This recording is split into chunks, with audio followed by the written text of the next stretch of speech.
Концептот на социјален диалог е единствен и најдобар начин работниците и работодавачите да ги избалансираат договорот и унапредат интересите. Ова што го прави во моментов Конфедерацијата на слободни синдикати и синдикатот на култура СОНК, според мене е вистинскиот начин како треба да се организира, да се разговара во присуство на сите социјални партнери, каде што ќе може на маса, без да се заобиколува и без да се ставаат под черга, народски кажано, проблемите, да се разговараат отворено за сите предизвици кои што се пред социјалните партнери.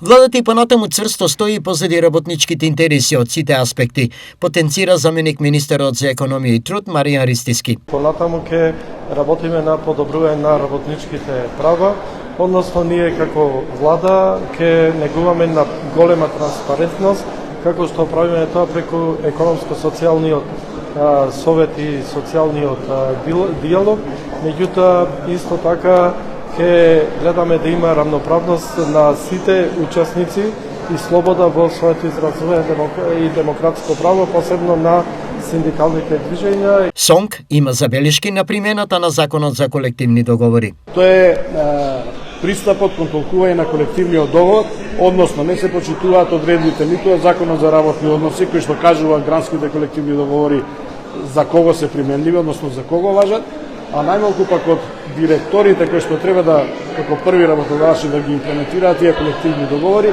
тие не ги почитуваат и одредбите од колективните договори ги применуваат за сите вработени, кои што Законот за работни односи и науката тоа не го кажува. Тоа ни е еден од најгорчливите проблеми. Најдосно до крајот на годинава или почетокот на идната треба да биде изготвен новиот закон за работни односи, кој ќе ги надмине сите сегашни слабости на актуелниот закон.